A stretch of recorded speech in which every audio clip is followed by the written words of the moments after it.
anyone who's new here, I am Ira, and 29 years old software engineer by day and trying to be a creative YouTuber by night. I was born in Greece, I am Albanian, and somehow I ended up living in Munich, Germany. And this year I am doing my very own special way of Vlogmas. And by special, I mean that I won't be vlogging every day because I value my sleep, my sanity, and I don't want to disappear from YouTube again for the very third time. I have planned 9 episodes on which I really want to show how life feels as an expat during December, and for the lucky ones, it's the time that everyone prepares to go home. So I want to take you through all this journey, but I know that there will be a buildup of chaos, emotions, and I'm pretty sure it won't be a perfect and polished Christmas vlog, but I am sure that it will be an honest one. Every year around this time, and to be honest, also a bit earlier, I start thinking and contemplating with myself, should I go home for Christmas or should I go for New Year's or both of them? Because if you're Albanian, you know that New Year's is the thing because of our religious history that maybe we get into depth with this in other episodes. New Year is the biggest celebration. Yes, Christmas is cute and nice and everything, but if I would do a comparison, New Year's is like the Super Bowl of all the events of the Albanian families. And every single year, without any exception, I postpone the decision till the latest possible. Then I check the flight prices and they are like, yeah, please give me your kidney so I can give you a ticket back home. But this year I changed and I made the difference. I was sure I was going home. So I panic, I overthink, and I get into a cycle of all these negative emotions. This repeats every year. But this year I was one step ahead.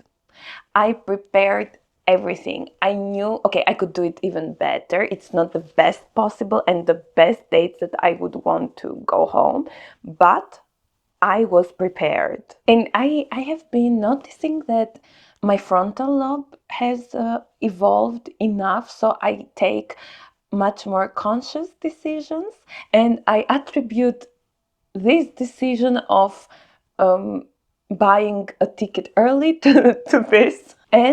But that's not the most important part. The most important part is that I do have a ticket to go back home, which means that the countdown has begun. I mean, both emotionally and financially. And going home comes with a specific cocktail of feelings. Like, for example, I will be doing something completely normal, I don't know, making coffee or maybe staring to the ceiling, it doesn't matter. And suddenly I get these thoughts, unexpected thoughts in my head. In 3 weeks, you will be home. You need to prepare. And then I have a second of thought that says, like, prepare for what? And immediately I jump into being anxious. I guess that my nervous system, not I guess, but I'm pretty sure that my nervous system loves drama because it really recreates, comes up with situations that won't ever happen, but it prepares itself for any situation that can happen in Albania. I don't mean only like for the situations that you meet people that you don't talk to that often, but also the fact that during the time that you were not home, so you were on your new home abroad, you have been through different situations and situations that maybe if you would be in your home country, they would have been solved right away because you know someone who knows someone and it gets solved, but you have been through situations that you needed to solve alone. You needed to process everything alone. And of course, this is a process within you, and it makes it even more difficult to revisit everything you have been through, especially on the difficult situation when you go back. Because when you go back, you really want to update your loved ones with everything that has happened, but it's so hard to find the balance between, okay, how much should I actually explain or mention to my loved ones so they don't get hurt, maybe they don't get bored and so on. And but also you don't want to go really into details because it gets too much also for you. And also it's very difficult because your realities are different, and this makes the context different, and not having the full context and the full feeling makes it more different for your loved ones to really understand. And you really try to create those three perfect sentences that would be enough information, filled with enough context and not becoming boring. And it's very similar to the situation when you need to explain when you actually work. So also to your family, like what do you do for a living? And yeah, I can explain, but since there is not something similar to this back home, they won't really understand. So you need to make it or translate it from Albanian to Albanian to their Albanian. This is just the first, the surface of it. When it comes to a bit deeper, then there is nostalgia. And nostalgia, the soft one, the one that warms your heart and that usually makes you cry when you're alone on the U-Bahn. And yeah, this has happened a lot of times to me, and I'm proud, but also not proud for it because I feel like I look a bit insane. And yeah, it's like you burst into these tiny little tears for no reason, but you are like, hey, brain, come back, please.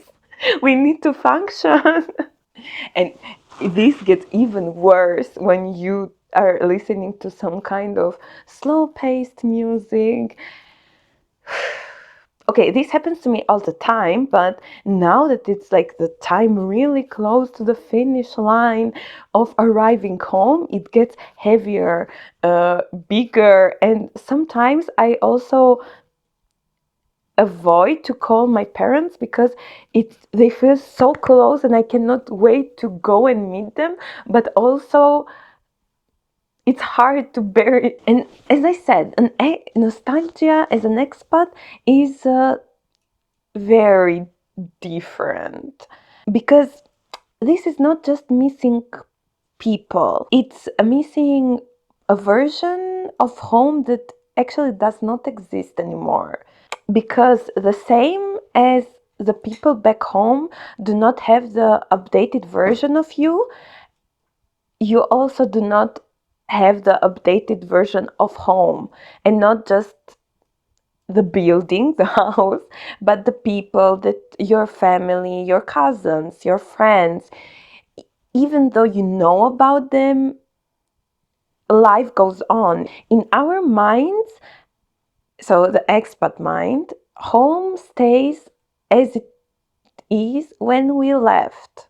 The streets, the smell, sometimes not so nice, the people, the routines, they are all saved in some emotional time capsule in your brain.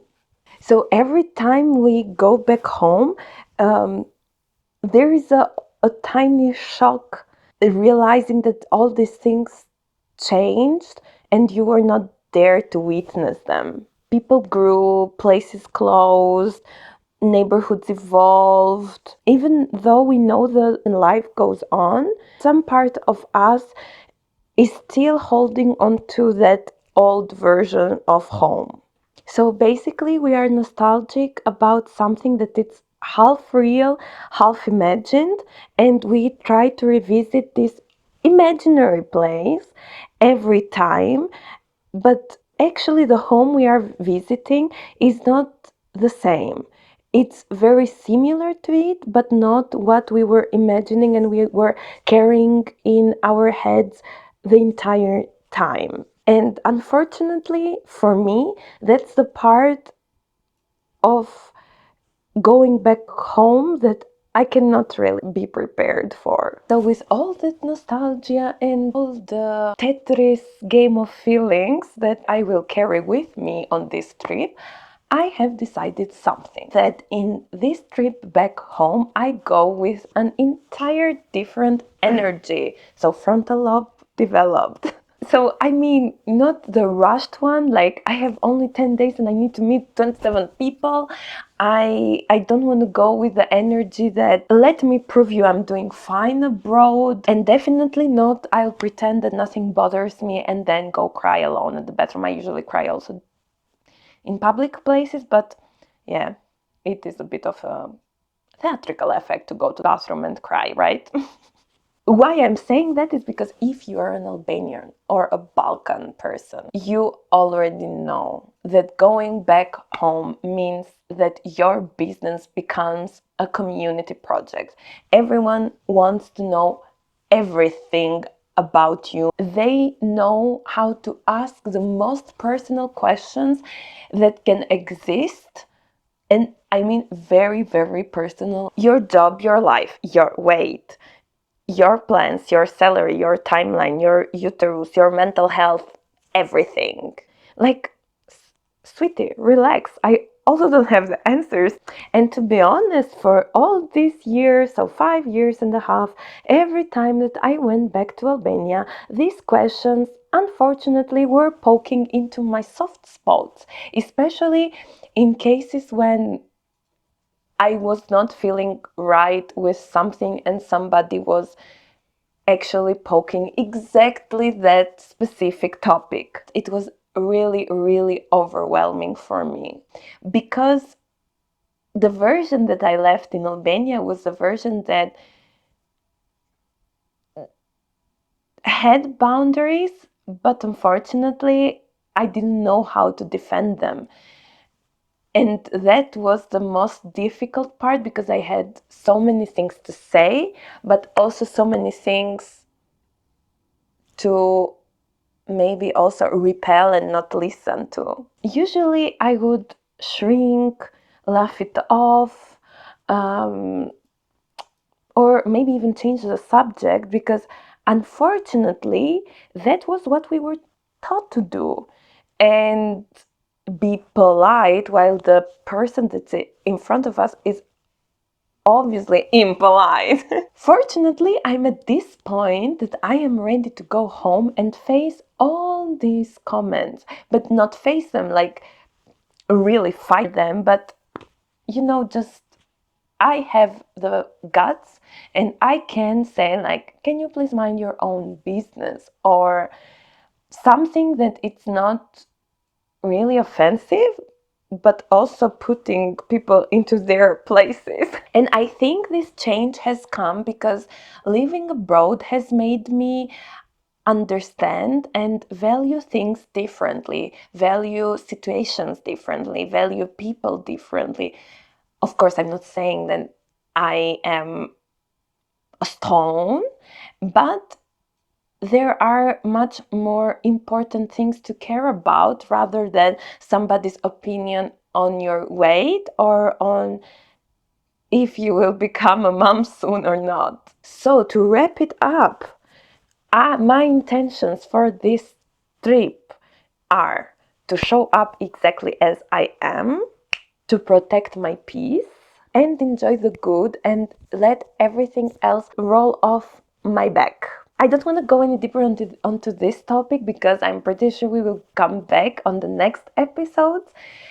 But also we will together see if I will really be able and carry this energy with me and actually see any difference during my stay in Albania. So it's a kind of a challenge.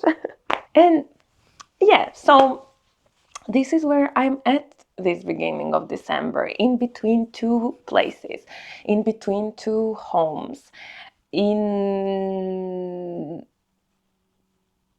between the two versions of myself, these two very important chapters of my life. And this series is basically me documenting my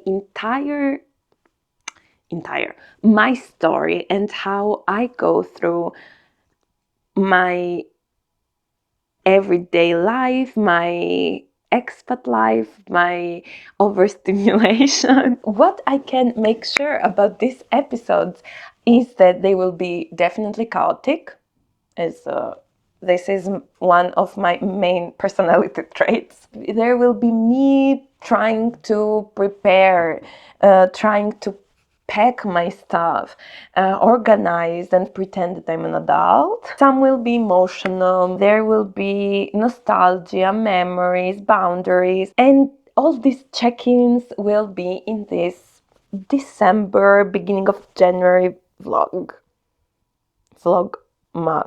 And I'm pretty sure it won't look like a very aesthetic Christmas movie. It will be very, very messy. I'm not trying to deliver the perfect holiday aesthetic.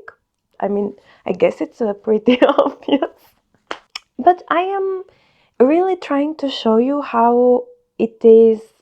This season is for somebody who lives abroad, away from their homes, and I'm pretty sure that many of you might really find themselves in what I will try to document. And I am very happy that I decided to take you through all of this. So if you want to follow this journey, the honest one, the soft one, the slightly chaotic one, then you are welcome, and this is the right place for you. Let's do this vlogmas in our own messy, not aesthetic way. Have fun! See you soon!